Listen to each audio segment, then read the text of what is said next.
berharga karena kita bisa mengenal lebih dekat seorang Zainuddin Amali, apalagi di masa bulan Ramadan ini. Assalamualaikum Pak Zainuddin. Waalaikumsalam. Pak sehat? Sehat dong. Bapak selalu semangat? Semangat. Apalagi di bulan puasa. Yes. Pak, yang paling menjadi sorotan publik, yang nyesek gitu loh, sampai membuat orang menjadi sesak, tidak hanya pecinta bola, tapi seluruh rakyat Indonesia, karena kita batal Piala Dunia U20 tahun ini. Ya. Tapi ini terjadi di bulan Ramadan. Ya. Bagaimana kita bisa mengambil hikmah dari apa yang terjadi hari ini dan bagaimana Bapak bisa menghadapi itu, Pak? Ya, tentu saya sedih dan kecewa, manusiawi. Karena saya mengawal ini sejak saya awal jadi menteri ya. Jadi 3 tahun lebih saya kawal sampai selesai menteri pun saya tetap masih kerja untuk persiapan U20 ini. Tapi dengan keputusan FIFA mencabut ketuan rumahan Indonesia, tentu itu menyedihkan. Dan saya memahami bagaimana masyarakat Indonesia yang memimpikan ini. Nah, ini terjadinya di bulan Ramadan ya. Ya kita ambil hikmahnya lah. Kita ambil hikmahnya bahwa ternyata tidak gampang untuk berkomitmen. Karena apa? Indonesia dipilih menjadi tuan rumah U20 itu karena ada government guarantee dari pemerintah pusat sampai dengan pemerintah daerah.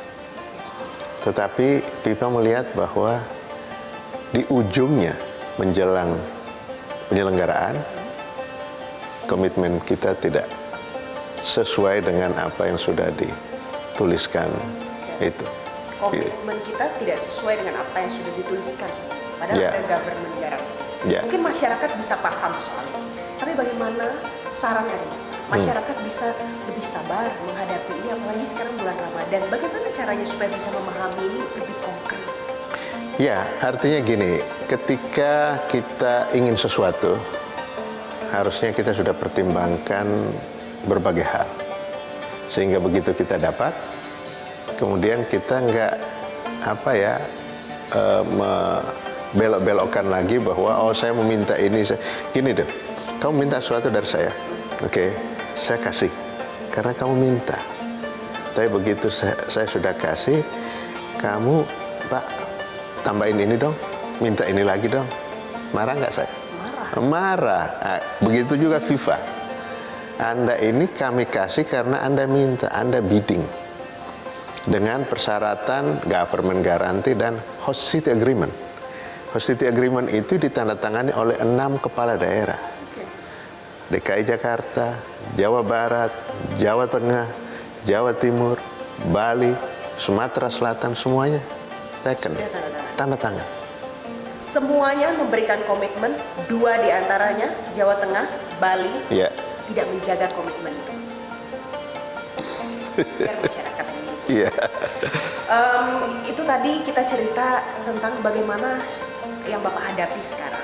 Sekarang saya mau cerita tentang Bapak sebagai seorang Zainuddin Amali menjalankan ibadah puasa. Bapak kalau sekarang di tengah kesibukan, di tengah high tension seperti ini, Bapak masih buka puasa di rumah sama keluarga, sahur sama keluarga?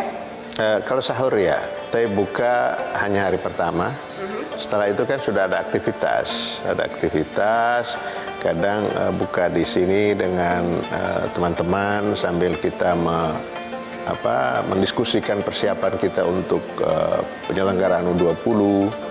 Dan sekali waktu juga buka puasa di tempat kerja saya yang lain. Jadi dibagi sedemikian rupa ya, Pak? Tapi kalau soal jalannya ibadah di bulan puasa kan ada banyak lagi ibadah tambahan lainnya, bisa sendiri, bisa bareng-bareng. Bapak tetap melakukan itu? Tetap dong, kan setahun sekali. Jangan sampai rugi kita kalau itu. Jadi taraweh, kemudian witir, tetap. Ya paling tidak berjamaah dengan yang di rumah. Nah, yang kasihan mereka menunggu saya pulang. Kasihan menunggu pulang, jadi Bapak berusaha ya? Iya, betul. Ini kan kalau sekarang kita lihat, Bapak kan walaupun sibuk, tapi ternyata masih bisa membagi waktu.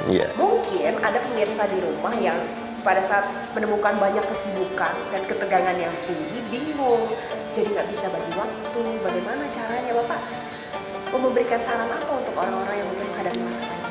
Ya, sesibuk apapun ibadah jangan sempat tinggal. Karena misalnya ya, bagi kita yang umat muslim, sholat 5 waktu. Pada saat kita sibuk, pada saat kita tegang, kita stres, wudhu kan dibasahi dengan air wudhu segala macam, itu bisa pikiran kita bisa tenang, terus kita menghadap yang kuasa. Pasti setelah itu ada ketenangan dan ya mudah-mudahan ada jalan keluar dari apa yang kita hadapi. Jadi ya saran saya jangan tinggalkan itu. Pasti bisa menemukan ada aja ya. Ya betul, pasti paling tidak ada ketenangan di situ, ya kan. Setuju Pak kalau itu. Pak Zainuddin kan juga mantan Menpora. Ya. Betul-betul punya fokus luar biasa untuk olahraga. Ya. Bapak olahraga tidak pada saat puasa seperti ini, ada diselingi olahraga nggak Pak? Ya ada, tapi yang ringan saja. Jangan sampai akhirnya dehidrasi itu. Jadi kalau toh juga ini saya lakukan setelah buka puasa. Itu malam pun tetap masih saya lakukan ya.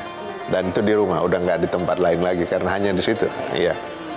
Menurut Bapak, mengapa kita harus tetap berolahraga pada saat kita berpuasa? Karena kan kita nggak makan, nggak minum untuk jangka waktu tertentu, tapi tetap harus. Ya, siangnya memang benar kita nggak makan, nggak ada yang masuk ya.